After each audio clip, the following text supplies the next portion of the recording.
beberapa hari lagi kan Hari Ibu, Bu. Ya. Iya kan? Tanggal 22 Desember kan.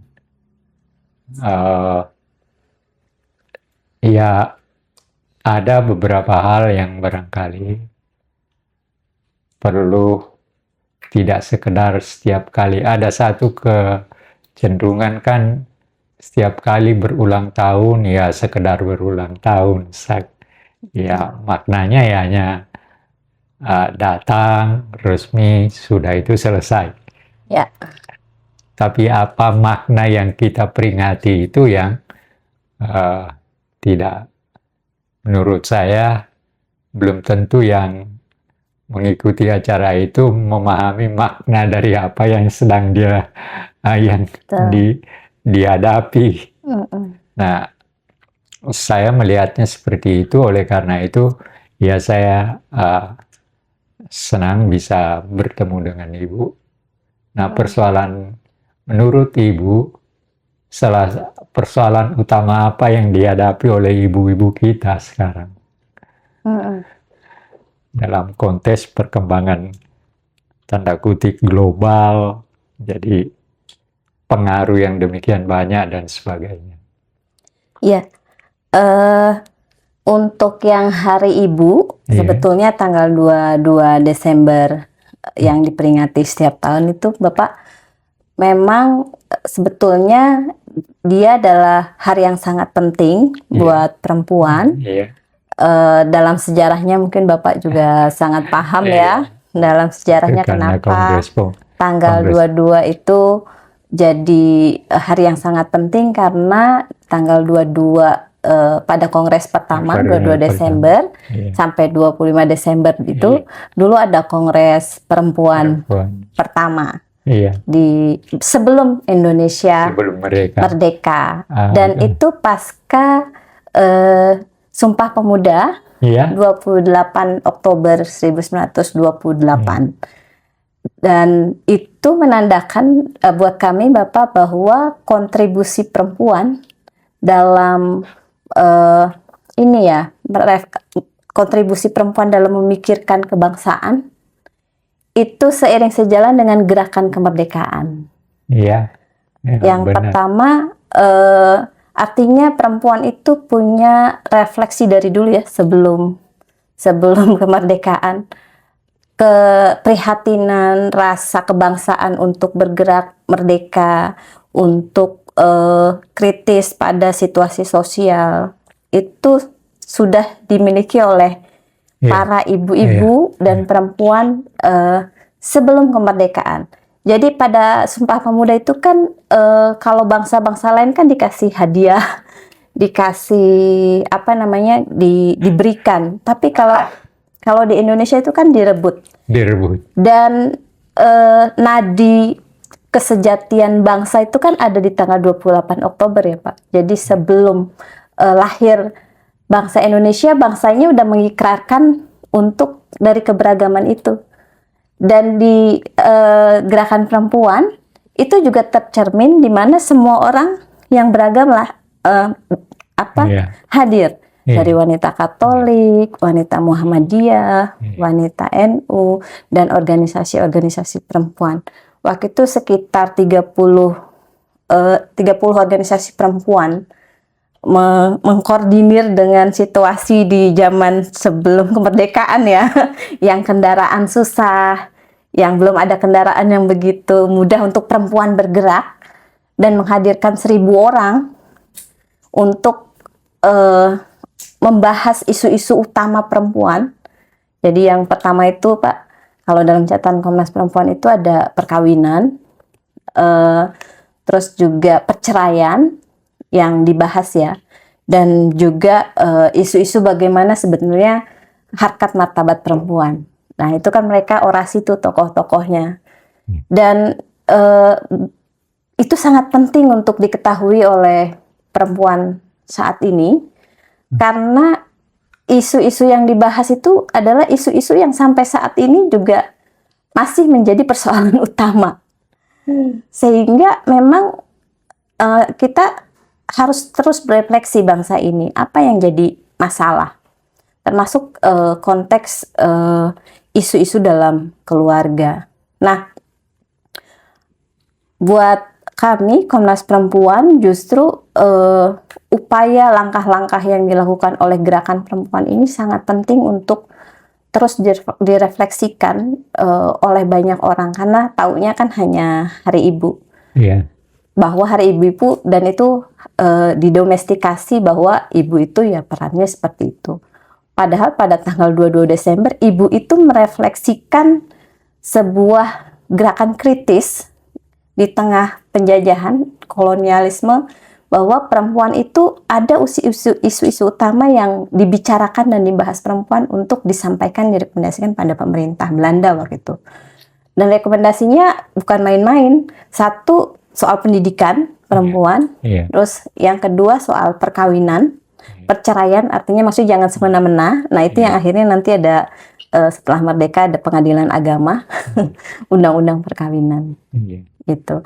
Kalau saya merefleksikan di Komnas Perempuan, oleh karenanya kami juga kadang menyebutnya tidak Hari Ibu aja, tapi memang ini momentum setiap tahun yang kita penting untuk kenalkan kepada generasi muda bahwa kita juga sebagai seorang perempuan, apapun perannya dia sebagai seorang ibu, seorang anak, seorang istri, itu juga penting untuk memainkan peran-peran sosial, terutama memikirkan kontribusinya pada kebangsaan.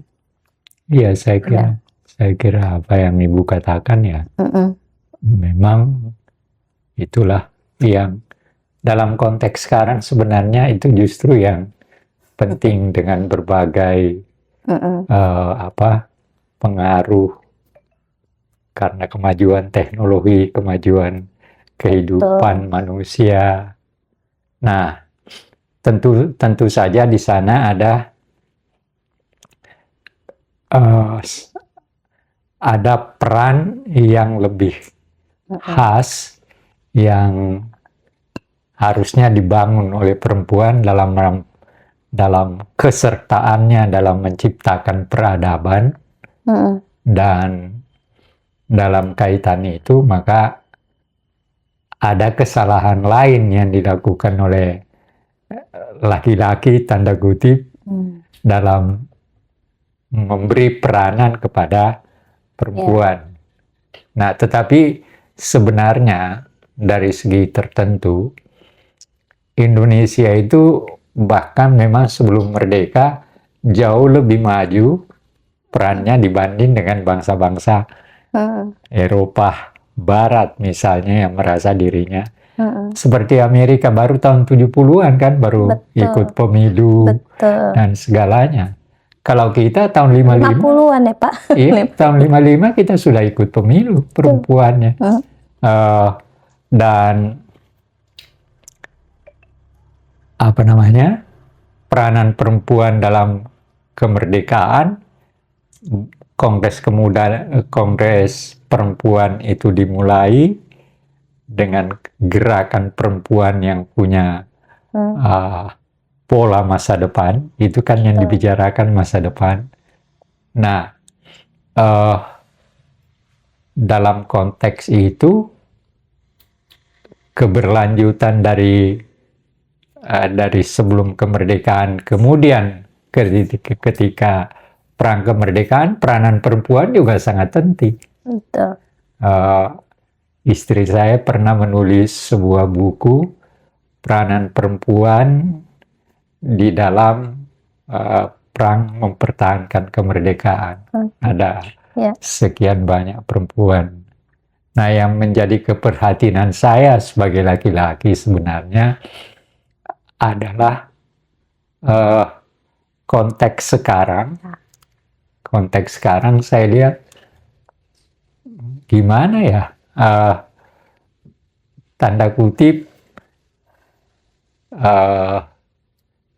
pemikir-pemikir perempuan belum tampil untuk menunjukkan apa yang mau dibangun ke-Indonesiaan. Misalnya seperti 100 tahun kita menjadi Indonesia emas. Apa kontribusi perempuan dalam proses menuju ke sana dan di mana tempatnya. Itu. Sebenarnya gini Pak, kan saat ini memang banyak peluang ya untuk negara itu memberikan peluang kemajuan dan perlindungan Iya. di Indonesia. Sampai saat ini kita tahun 2025 sampai 100 tahun itu memang kami catatkan sejak reformasi sampai sekarang itu sekitar 28.000 kebijakan yang ada di Indonesia. Oh iya. Baru 0,2% Pak yang memberikan perhatian khusus pada perempuan. Jadi sekitar 62 kebijakan di tingkat nasional yang secara khusus ya. Iya. Namun memang kita juga apresiasi, dan ini memang pemajuan itu saya pikir dalam catatan Komnas Perempuan itu upaya-upaya yang dilakukan oleh gerakan perempuan Pak, tokoh-tokoh perempuan terutama. Misalnya dulu kita tahu bahwa KDRT itu belum ada. Iya. Dan 2002 itu sudah akhirnya ada pengesahan undang-undang KDRT. Iya. Terus tindak pidana perdagangan orang. Iya. Akhirnya ada juga yang itu secara khusus juga memang untuk banyak perempuan yang sampai sekarang. Undang-undang perlindungan saksi dan korban yang juga di situ mendefinisikan makna korban.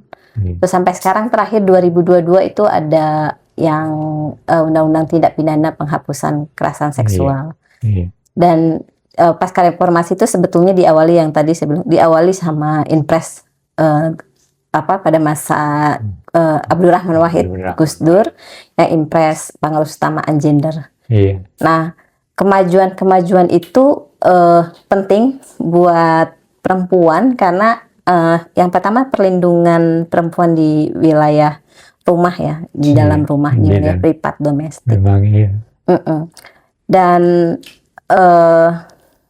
itu jadi modalitas Pak sebetulnya buat konteks perlindungan yang secara umum kan ada di konstitusi ya. Iya. Kita tahu pasca reformasi itu pasal bab 10 pasal 28A sampai J itu soal HAM, dan itu pasti perempuan juga masuk dalamnya, jadi kiprah untuk keluar itu juga menjadi bagian hak asasi yang dimiliki oleh perempuan.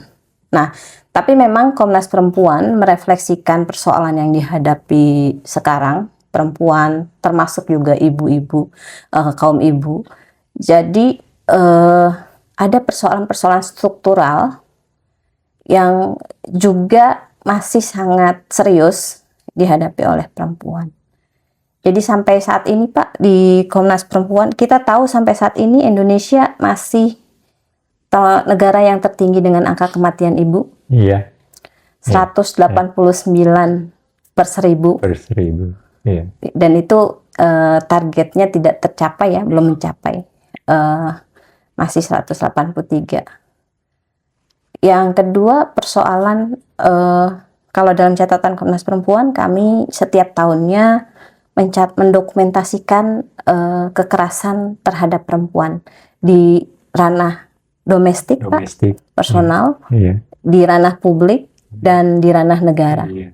Datanya menunjukkan itu stabil Pak, 10 tahun, dalam 10 tahun itu kekerasan terhadap istri tinggi sekali. Masih tinggi. Jadi dalam 10 tahun itu laporan kekerasan terhadap perempuan itu terus meningkat. Tapi itu bukan arti buruk ya, Pak. Tapi itu juga bisa jadi berbalik positif karena orang berani untuk melapor. Nah, perempuan sebelumnya di Undang-Undang PKDRT belum ada, tapi sekarang udah ada PKDRT mungkin berani untuk melapor.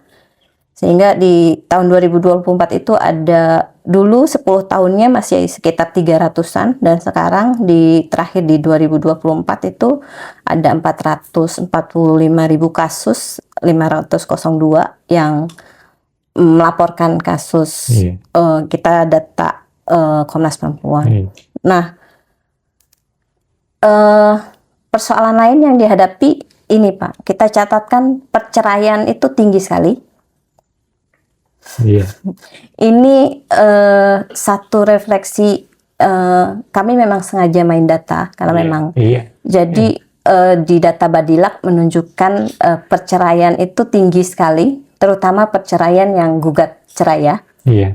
Dan itu karena kalau yang tidak paham data, dia akan yang biasanya yang kelompok-kelompok yang pakai asumsi itu ini karena perempuan sudah berani, perempuan emansipasi. Iya. Padahal di datanya itu disebutkan bahwa dalam konteks dia paling tinggi itu karena ada yang paling tinggi itu tidak bertanggung jawab. Satu, kenapa Yang tidak bertanggung jawab si laki-laki atau si ya oh iya, laki-laki. laki-laki. Oh iya, laki-laki. Yang kedua kekerasan dalam rumah tangga. Iya. Itu. Jadi di kami itu ada sekitar 291.208 perempuan yang melaporkan kasusnya karena kekerasan dalam rumah tangga. Jadi memang tahun ini kami memang kampanyekan gerak bersama Andil untuk kembalikan ruang aman. Ruang aman itu buat perempuan di rumah, Iya. di publik maupun di negara. Iya. Karena datanya sampai bahkan sekarang ini kami karena perempuan melapor kasusnya ke kepolisian dan juga ada persoalan delay injustice Pak. Iya. Delay injustice itu perempuan lapor nih, tapi nggak ditindaklanjuti. Iya. Yang akhirnya memperparah proses traumatis dia dan proses putus asa karena ya udahlah nggak ada yang bisa melindungi saya. Saya pernah melihat di TV Bu. Ya. Kebetulan di Sulawesi Selatan ada istri lapor kepada polisi, tapi dan dia juga punya keluarga polisi. Lalu setelah dia melapor tentang kekerasan dari salah satu keluarganya, polisinya nggak memperhatikan apa-apa. Terus dia ngomong tidak ada gunanya untuk melapor ke polisi. Dan itu bisa berakibat pada bunuh diri Pak. Oh ya? Iya. Sekarang banyak berita kan di media misalnya perempuan bunuh diri. Iya, iya. Karena persoalan yang kerap tidak ada, dia putus asa, tidak ada teman, tidak ada supporting. Iya. Yang kedua Pak, karena akibatnya adalah femisida. Femisida itu kematian. Jadi dibunuh karena laporannya tidak ditindaklanjuti, laporannya dianggap remeh, ya kan bisa, atau malah dimediasi. Itu yang buat kami ini ada salah dengan konsep keluarga. Iya, itu yang jadi Indonesia. Itu yang jadi persoalan. Dan bagaimana harusnya orang berkeluarga. Betul. Iya kan? Jadi silakan. Iya, jadi di undang-undang perkawinan itu kan sebetulnya betul ada banyak modalitas ya yang kita bisa gunakan, perempuan gunakan. Tapi juga kan sebagian besar majority itu menggunakan undang-undang perkawinan sebagai satu tafsir yang dianggap punya ketimpangan relasi. Jadi dianggap unggul, kayak laki-laki ya saya kepala rumah tangga, jadi apapun keputusan saya kamu harus ikut. Nah, itu yang salah sebenarnya. Betul. Kalau menurut saya salah besar, seakan-akan di dalam rumah tangga ada seorang kepala. Menurut saya tidak ada. Dalam arti bahwa setelah kita menyadarkan bahwa kita mau bersama-sama, dan kehidupan bersama itu diatur secara bersama. Betul. Tidak bisa dikatakan bahwa karena dia laki-laki, lalu dia kepala, lalu ibu rumah tangga, apa saja yang dikatakan suaminya harus didengar. Betul. Saya termasuk orang yang tidak sejak dari dulu menolak itu, Bu. Karena saya beranggapan bahwa kita mau hidup bersama atas kehendak bersama. Betul. Jadi ketika kita sudah bersama-sama dalam satu ruang yang namanya rumah, ya sama-sama kita hidup bersama, mengatur rumah, bagaimana kita agar supaya kalau kita punya anak-anak kita memperoleh pengasuhan yang benar. Nah, itu persoalan pengasuhan juga bukan persoalan yang mudah. Betul. Dia lihat orang tuanya tiap kali bertengkar dan sebagainya. Nah, oleh karena itu saya kira memang ini kesusahannya, misalnya kalau ada yang mengaitkan interpretasi agama. Betul. Seperti pasti ia merasa Islam dan saya Islam, tapi saya kurang setuju kalau dikatakan bahwa semua diserahkan kepada laki-laki sebagai kepala rumah tangga. Bahkan ada baru-baru ini saya dengar di TV mengatakan, ya memang tugasnya laki-laki itu adalah ya perempuan tinggal di rumah aja. Betul.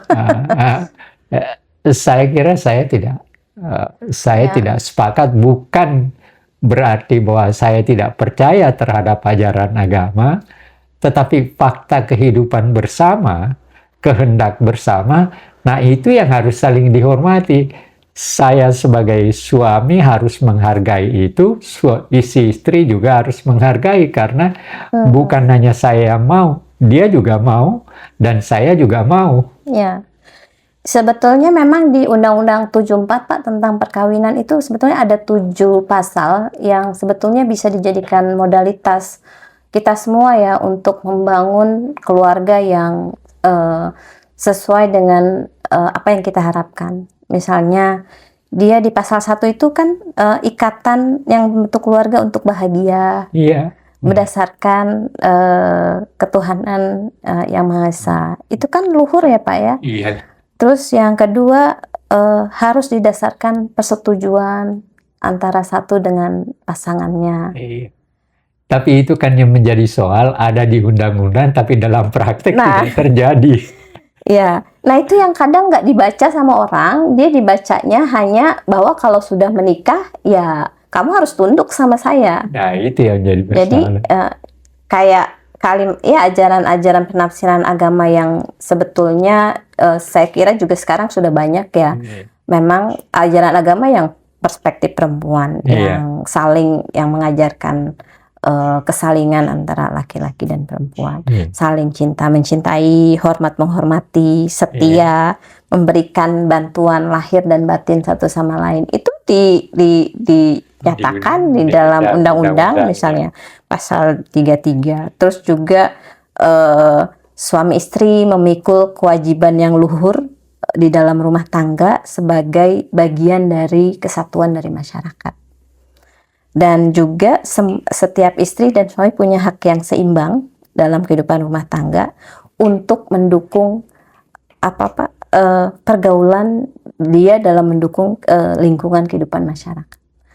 Artinya memang ya dari tahun 74 yang di sosialisasikan itu hanya yang bagian-bagian yang menguntungkan, misalnya pihak-pihak yang ingin, yang sebetulnya memang ada di Undang-Undang 74 yang juga kami anggap itu bagian yang justru menjadikan perempuan ini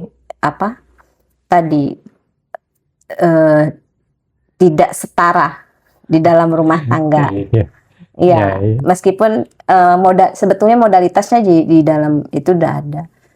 Nah, ketidaksetaraan itu Pak yang akhirnya melahirkan KDRT, kesewenangan sepihak, bahwa urusan pendidikan ya maknya lah, mamahnya, ibunya, bapaknya itu hanya cari uang. Nah, cari uang keluar. Nah, persoalannya kan berhadapan dengan situasi sekarang. Betul. Udah berbeda.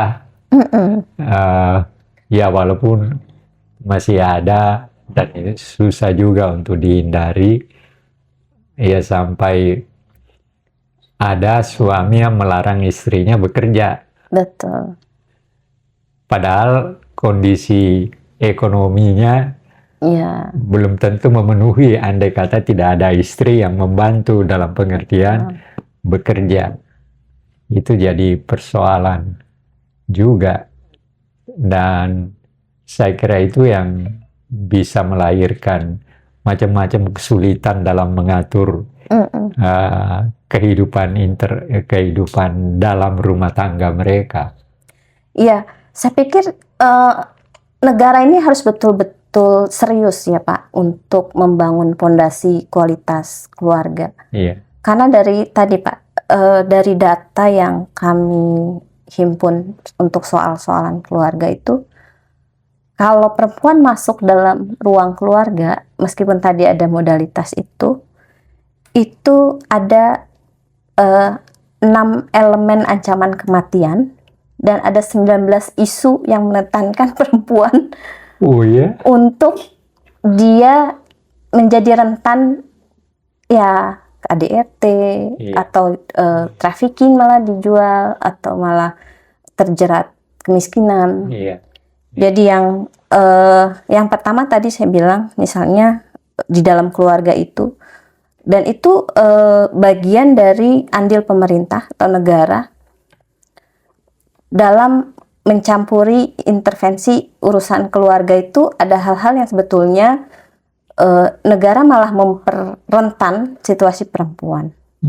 Jadi angka kematian ibu, jadi orang menikah itu tidak dikasih informasi soal resiko kematian ibu. Iya. Jadi banyak perkawinan anak. Iya. Ya itu Pak. Jadi kan perempuan masuk ke dalam dunia perkawinan itu rentan untuk meninggal, mati. Itu indikasi karena angka kematian ibu masih tinggi. Iya, ini ada hal menarik. Betul. Di Kick Candy kalau nggak salah kemarin atau kapan itu ada seorang anak perempuan. Iya.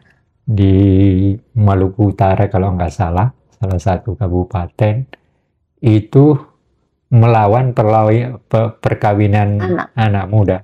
Padahal dia juga masih SMA kalau nggak salah. Iya. Nah, apa namanya? Ini kan khusus, tapi seharusnya ini bisa diberikan contoh. Betul. Bahwa ada anak loh yang sadar haknya sebagai anak tidak seenaknya bisa diambil orang tua. Betul. Untuk dengan segera dikawinkan kalau dia tidak mau. Ya. Jadi hak anak harus dihargai juga. Betul. Gitu. Karena kan reproduksinya belum matang ya Pak. Iya. Pengetahuannya tentang risiko kematian ketika melahirkan itu juga belum tahu. Itu yang harus dikembangkan. Ya, itu yang saya kira ya negara sudah punya program, tapi keseriusan untuk menangani satu angka kematian ibu, perkawinan anak itu sangat penting. Karena resikonya kematian. Itu yang saya bilang di keluarga. Dan itu serius Pak. Jadi, bukan hanya serius, sangat serius itu. Serius. Ya, terus yang kedua ini Pak, jadi rentan tadi ya soal reproduksi yang saya bilang. Jadi kalau dia menikah tanpa mengetahui atau menikah anak tadi kan reproduksinya juga dia soal kesehatan reproduksi. Iya kan data. Iya. Terkadang. Dan kalau dia ke bidan, perempuan ke bidan itu jarang sekali, maksudnya untuk pengetahuan soal kesehatan reproduksi ya KB aja dikasih KB. Udah besok kalau habis menikah ya KB-nya suntik, ini viral dan lain-lain. Tapi nggak disebarkan resikonya ke tubuh dia, resiko ke depan buat anaknya, atau justru ya ada yang langsung gemuk, ada yang langsung nggak haid, dan itu kan nggak tahu. Nggak tahu. Ya sebenarnya persoalan mendidik orang untuk membangun kehidupan bersama itu justru itu yang harus dimulai, dan itu seharusnya diberikan di sekolah. Betul. harusnya diberikan di lingkungan sekolah, bahwa macam-macam hal yang akan dihadapi ketika seorang anak perempuan akan kawin, dengan sendirinya akan menghadapi macam-macam seperti itu. Nah, lingkaran sekolah kita seharusnya memberitahu anak-anak seperti itu. Betul. Dengan, walaupun saya menjadi perdebatan, nah kalau itu dilakukan bisa terjadi, yang terjadi adalah hubungan seks di luar perkawinan justru. Justru kalau dikasih informasi tentang hak kesehatan reproduksi di sekolah, Iya. dia akan tahu resiko-resikonya, Pak. Seharusnya. Seharusnya anak-anak kan nggak tahu. Jadi ketika dia berkembang, hormonnya berkembang, Iya. terus dia punya keinginan-keinginan hormonal yang dengan lawan jenisnya, Iya. dan dia tidak tahu resiko Iya. yang terjadi kan sekarang ya hubungan pacaran, dan yang paling tinggi sekarang setelah istri, Pak, Iya. itu KDP, kekerasan dalam pacaran. Iya. Iya. Jadi dan pelakunya yaitu anak muda juga. Anak muda, ya. Jadi karena dianggap kesehatan reproduksi atau kesehatan reproduksi seksual itu dianggap tabu. Iya. Jadi persoalan hubungan seksual. Padahal itu bagaimana mencegah berisiko. Iya. Jadi ketika pertumbuhan hormon dia harus ada batas, ya kan Pak? Iya. Kalau ada batas untuk pergaulan, ada batas yang nggak boleh dilanggar oleh orang lain tentang privasi dirinya. Ya itu kan yang tidak terjadi, akhirnya ya banyak persoalan di anak remaja juga. Tapi kalau kondisi di pendidikan sekarang gimana Ibu tentang seksualitas itu dan kemudian batasan-batasan untuk terutama di SMA gitu ya, kondisi sekarang? Saya belum tahu ini di luar ini ya, tapi saya kira belum maksimal ya Pak ya. Nah, iya. Itu yang sebenarnya ada pelajaran soal hak reproduksi. Saya kira itu didapatnya justru di luar-luar sekolah. Iya. Justru sebenarnya di dalam melihat perkembangan dengan segala macam, di tangan orang bisa melihat macam-macam dengan handphone dan Betul. Dan yang dilihatkan cuma yang terjadi adalah kemewahan. Kita lihat sekian persen, mungkin 90% advertensi yang kita lihat di TV kan kemewahan melulu. Iya. Dan itu kan dilihat anak-anak dengan segala macam. Dan dia belum tentu mampu memilah mana yang bisa diikuti, mana yang tidak di tengah-tengah kemewahan yang ditampakkan itu. Ini juga satu persoalan menurut saya di kalangan anak-anak muda. Dan saya kira di sekolah guru-gurunya juga nggak sempat atau bahkan tidak memahami juga. Betul. Bagaimana memberikan keterangan yang berkaitan dengan hal-hal bahwa apa yang kita lihat di TV belum tentu kita bisa capai juga. Iya, apa yang dilihat di TV itu kan sekedar layar ya, yang tidak tahu konteks realitasnya, yang itu yang seharusnya dipahami ya Pak ya. Iya. Kalau ini saya penasaran Ibu, sekarang digital gitu ya. Jadi banyak, ya itu tadi bukan di TV doang, tapi kan sekarang ada Instagram, TikTok banyak pengaruh-pengaruh ke psikologi.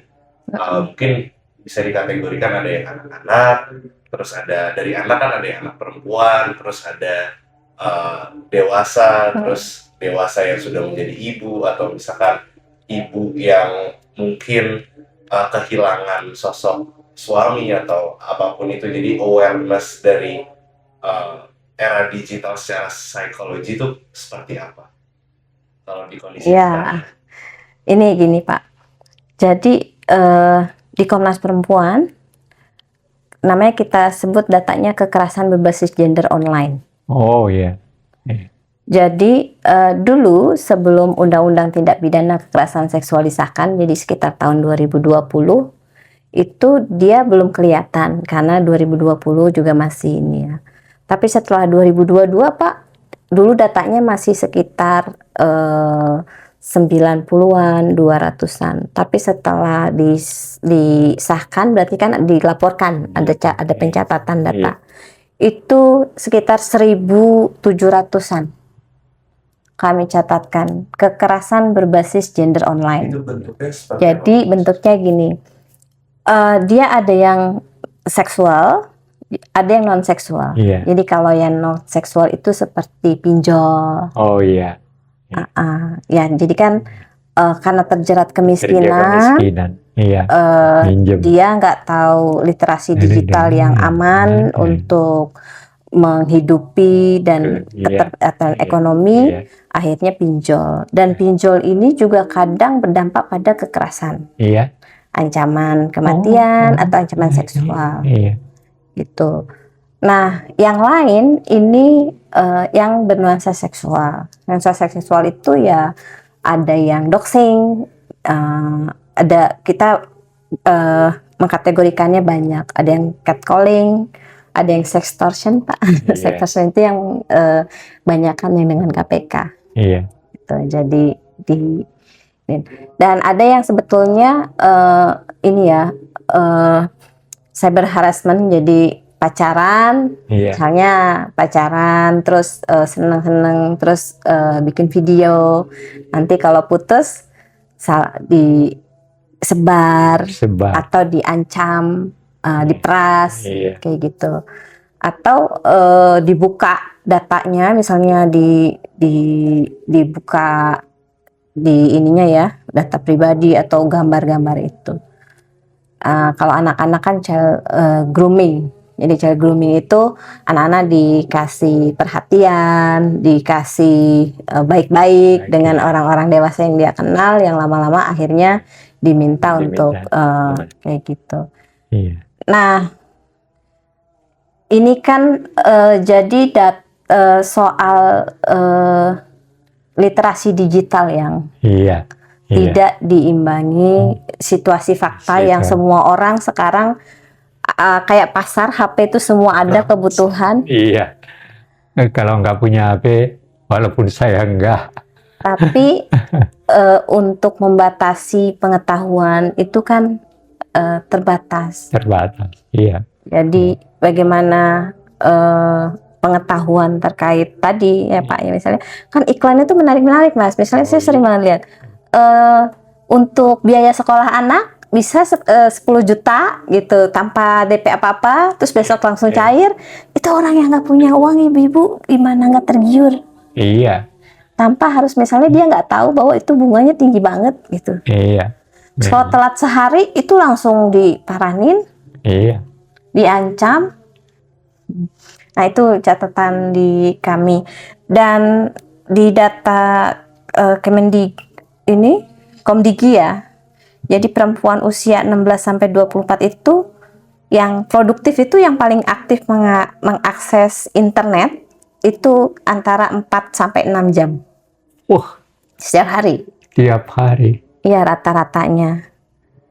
Kalau laki-laki itu 25 sampai 44 tahun. Tapi dia laki-laki banyaknya lewat laptop. Kalau perempuan lewat HP. Itu kan konteks ini ya, berarti laptop itu kan isinya maksudnya biasa ngetik atau apa informasi-informasi. Kalau perempuan kebanyakan lewat HP. Nah ini kesenjangan ini kan yang sebetulnya sangat rentan perempuan untuk tadi kena KBGO namanya Pak, kita sebutnya kekerasan berbasis gender online karena digital itu medsos. Nah ada juga yang ibu-ibu yang sebetulnya ITE, kena ITE karena undang-undang ITE-nya juga tidak dia multitafsir sehingga banyak sekali di ini ya digunakan sama pasal karet ya Pak. Dikit-dikit kalau dilaporkan akhirnya kena. Dan itu Banyak sekali Pak sebenarnya persoalan keluarga. Iya. Saya kira sebenarnya yang harus dibangun adalah kesadaran yang lewat pendidikan. Betul. Pendidikan yang harus Nah, yang menjadi soal itu kalau pendidikan dalam rumah tangga tidak semua orang mampu melakukannya kan, Bu? Iya kan? Nah, tapi maka sebenarnya salah satu tumpuan untuk itu ya pendidikan formal di sekolah. Bagaimana sudah harus ada kemauan dari sekolah, entah dia sekolah apapun, swasta, negeri, agama, sekolah agama, harus lebih terbuka untuk menerangkan hal-hal seperti ini kepada anak-anak. Tentu dengan cara tertentu untuk diterima sebagai sesuatu pendidikan untuk kepentingan dirinya. Itu kan yang harus dilakukan. Nah, ini sering masih menjadi persoalan polemik kan, Bu? Seakan-akan kalau persoalan itu diberikan di sekolah, nanti akan terjadi hal-hal yang justru negatif. Padahal sebenarnya kan negatif atau tidak negatif, dia sudah punya pengetahuan, dan mudah-mudahan dengan pengetahuan itu dia mempunyai kemampuan untuk melakukan mengerem diri untuk melakukan hal yang tidak pantas untuk dilakukan. Betul.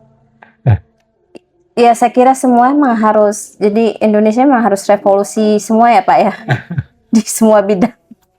Iya, Bu. Karena di pendidikan ya hanya sekolah, kurikulumnya ya hanya memberikan orang untuk pintar secara akademis, tapi tidak pintar secara emosi, secara sosial.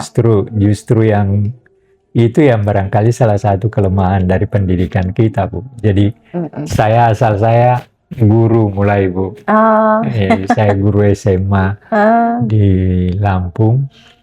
Nah, memang dan sampai sekarang pun saya masih guru, dan pekerjaan yang paling saya senangi memang guru. Iya. Dan sampai sekarang kalau saya berbicara dengan murid saya, ya saya selalu memberikan gambaran, loh, saya datang ke sini bukan sekedar memberikan ilmunya, tetapi justru untuk kepentingan masa depan Anda. Kan persoalannya itu. Tapi kan tidak semua guru memahami hal-hal seperti itu dan bagaimana menyampaikannya. Iya, pendidikan, guru, terutama juga negara ya Pak. Negara harus aware pada tadi yang saya bilang, di keluarga itu ada 19 isu yang perempuan itu sangat rentan. Kalau masuk di dalam keluarga itu rentan perceraian, akhirnya rentan kekerasan dalam rumah tangga. Ya, sebenarnya DPR juga harus punya peranan penting untuk hal itu. DPR jadi bukan hanya eksekutif tapi legislatif juga. Betul. Karena ya undang-undang perkawinan ini masih bermasalah. Iya. Tadi yang dibilang Bapak, jadi Bapak adalah kepala keluarga, Ibu adalah ibu rumah tangga. Ibu rumah tangga yang mengatur urusan rumah tangga. Sedangkan Bapak yang mencari nafkah. Itu sekaku itu keluarga. Iya. Dan itu yang digunakan oleh seharusnya kan memang tadi setara, equal, dan saling bahu-membahu. Karena tantangannya besar kan Pak. Ekonomi, besarkan anak, dan keluarga unit kecil yang menjadi. Dan sebenarnya laki-laki ketika akan mengambil perempuan untuk menjadi istrinya, dia harus ingat bahwa dia mengambil anak orang. Betul. Dan itu artinya tanggung jawab dari si orang tua si perempuan pindah ke dirinya sebagai suami. Jadi tanggung jawab mengambil anak orang untuk dihidupi secara wajar dan masing-masing dalam membangun kehidupan bersama, itu juga menurut saya belum dipahami bahwa ingat loh, yang perempuan yang Anda ambil sebagai istri Itu anak orang lain yang Anda ambil, dan ketika dia masih bersama orang tuanya, tanggung jawab orang tuanya kan, Bu. Betul. Tapi ketika pindah menjadi istri, tanggung jawabnya dia itu ada pada si suami. Betul. Tapi si suami di dalam menjalankan tanggung jawabnya tidak seenak perutnya gitu. Ya, saya kira juga saling punya tanggung jawab. Iya. Karena misalnya istrinya juga ketika dia masuk dalam rumah tangga, tentu dia ingin bahagia. Iya. Kan kebahagiaan itu kan juga bukan hanya soal dengan antara dia dan suami. Iya. Tapi juga bagaimana dia bisa membangun relasi dengan keluarganya, keluarga suami, keluarga istri, atau tetangga-tetangganya. Kalau dia terkekang itu bagaimana dia bisa membangun, terutama di dalam dengan anaknya ya. Iya. Kalau istri mengalami kekerasan psikis, psikologis, fisik, itu akan sangat berdampak pada anak-anaknya. Iya, iya. Saya tapi nggak enak karena urusan pribadi. Bisa tanya sama ibu dia dan anak saya punya 2 anak, Bu. Iya. Saya tidak pernah marah pada mereka.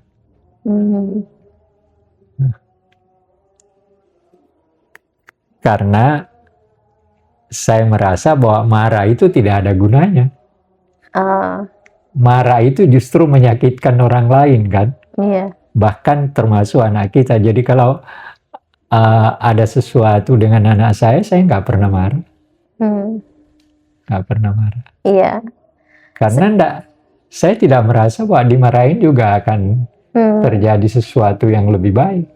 Ya cuma ya akhirnya terjadi diskusi, apalagi ketika dia sudah berkembang menjadi anak dari SMP sampai ke SMA, apalagi kalau sudah mahasiswa, ya makin tidak mungkin. Saya tidak pernah membentak pun, saya nggak pernah lakukan, karena saya nganggap ya dia anak saya dan dia ada karena saya mau. Iya. Iya kan? Kalau saya nggak mau, nggak kawin, nggak ada dia. Nah, ketika dia ada karena saya, maka saya punya tanggung jawab. Iya. Dan tanggung jawab itu tidak bisa dibangun dengan kemarahan. Betul. Tapi kalau di Komnas Perempuan sekarang kondisinya bagaimana Ibu? Untuk apalagi ini Hari Ibu kan tadi katanya momentum. Ya, dengan analisis persoalan-persoalan yang kami dapatkan lewat data-data itu, sebetulnya tadi kita setiap tahun punya kampanye namanya kampanye 16 hari anti kekerasan terhadap perempuan. Oh iya. Itu sejak tanggal 25 November sampai 10 Desember. 25 November itu tepatnya peringatannya di seluruh dunia. Karena waktu itu ada penyiksaan terhadap aktivis perempuan yang diperingati di seluruh dunia. Nah, kita setiap kampanye itu ada, kalau untuk tahun ini, mari gerak bersama, kita bisa membangun andil dan membangun ruang aman buat keluarga perempuan, terutama di lingkungan rumah, di personal, di publik maupun di negara. Kalau menurut saya sih gini Pak, refleksi saya ya pada dunia HAM, hak asasi manusia itu kan hak yang sangat tinggi ya. Jadi kalau di konstitusi itu grand norm, jadi di atas hukum sebetulnya. Karena dia langsung diberikan oleh Tuhan, semua orang yang dilahirkan sebagai manusia itu punya martabat, dignity yang mulia. Sepanjang dia lahir dalam keadaan apapun, sepanjang dia manusia, maka dia punya martabat. Dan itu yang sepatutnya sebetulnya semua orang itu harus merefleksikan itu. Iya. Ketika martabat saya diganggu, martabat saya diinjak-injak, dihina, itu kan saya menghina ini ya, kemanusiaan orang. Saya mengajarkan itu, Bu, tentang HAM. Saya bilang, begitu seorang bayi lahir, maka haknya tidak boleh diganggu-gugat, bahkan oleh orang tuanya sekalipun. Iya. Sampai saat dia berkembang, haknya untuk hidup. Iya. Jadi kalau saya punya anak, maka tanggung jawab saya sejak anak saya lahir sampai pada saat dia dewasa, itu tidak, saya sebagai orang tua tidak berhak merusak hak kemanusiaannya. Betul. Apapun orang mengatakan bahwa orang tua punya hak, saya beranggapan saya tidak punya hak untuk merusak kemanusiaan anak saya. Betul. Hanya oleh karena saya merasa bahwa saya orang tua. Justru saya melakukan kesalahan terhadap hak kemanusiaan saya yang saya gunakan untuk merusak hak kemanusiaan dia. Ya. Itu yang harus dibangun juga, dan itu memang bukan pekerjaan mudah karena kan ada yang berpegang pada ajaran agama, ada yang berpegang pada lingkungan cara dia berpendidikan dan sebagainya. Iya, jadi kadang memang tidak dipahami bahwa konteks berkeluarga itu kan saling menghormati, saling respect, saling mendukung, itu kan bagian dari penghormatan ya Pak ya, pada martabat kemanusiaan. Jadi di undang-undang yang memberikan perlindungan semua pada perempuan yang lahir itu justru mendorong untuk pengakuan martabat itu. Iya, martabat dia di rumah, martabat dia di sekolah, lewat jadi kan kalau yang undang-undang TPKS, Mas, sekarang itu misalnya dulu dianggap verbal itu melecehkan, secara verbal itu ya nggak apa-apa. Iya, sekarang nggak boleh. Sekarang ya orang kan bisa sangat terhina Pak, misalnya, dan bisa berdampak sangat pada orang lain tuh berbeda-beda. Jadi saya contohkan Mas, jadi misalnya satu orang anak itu anak kesayangan di rumah, yang sangat disayangi di keluarga, tapi di kuliah atau di sekolah dia dibully dengan anak yang dengan latar belakang broken home, ngomongnya kasar, ngomongnya tidak terkontrol, terus keluarlah misalnya bahasa yang sangat kasar ya, onte gitu, kan melukai sekali loh. Saya ini orang, iya kan Pak, bisa sangat melukai itu. Belum lagi ada orang yang misalnya ketika dia trauma ya, terus disebut dengan satu kata itu dampaknya bisa sangat luar biasa. Nah itu menggeser orang ke paradigma yuk bermartabat. Kamu bisa loh dengan ucapanmu tuh bisa melukai orang, dengan perbuatanmu tuh bisa merendahkan martabat orang sehingga orang tuh bisa trauma, depresi, bahkan punya dampak yang sangat panjang gitu. Terakhir Ibu, ini karena berhubungan dengan Hari Ibu, jadi pesan-pesan dan mungkin bisa mewakili Komnas Perempuan juga, pesan-pesan untuk ibu-ibu di Indonesia dengan berbagai kondisi dan latar belakangnya itu, bagaimana pesan-pesan dan mungkin seharusnya atau nasihat solusi kalau misalnya ada sesuatu. Yang pertama, mari kita membangun ruang aman di dalam diri sendiri. Jadi membangun ruang aman di dalam diri sendiri itu menghargai diri sendiri, mencintai diri sendiri, bahwa saya ini berharga loh. Saya dilahirkan sebagai perempuan, itu makhluk yang bermartabat. Jadi setelah itu kalau saya bermartabat, saya akan banyak belajar, banyak membaca, memahami orang, dan ingin maju.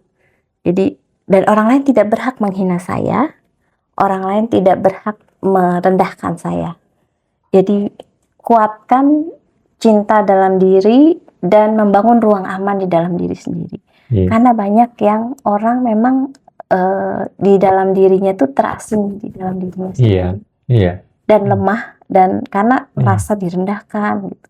Iya. Kita itu manusia, kita itu bermartabat, setiap perempuan itu bermartabat, oleh karenanya penting membangun ruang aman. Ruang aman itu mulai dari mencintai diri sendiri. Iya. Iya. Yang kedua, membangun ruang aman di keluarga, Iya. tentunya dengan bercerita pada teman-teman, pada keluarga, membangun empati dan simpati. Dan yang terakhir, kalau ada hal sesuatu yang kekerasan, lapor. Karena dengan lapor kita bisa mendapatkan banyak akses untuk konseling, pendampingan, dan kita tidak sendiri. Iya.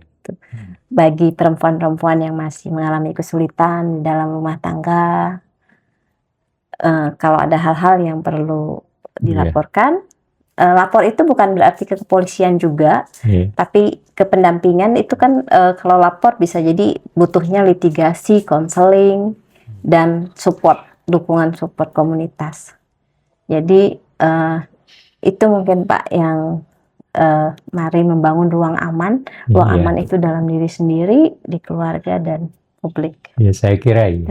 Dan salah satu ruang aman yang penting juga, Bu, kesadaran laki-laki bahwa perempuan itu adalah memang Tuhan memberikan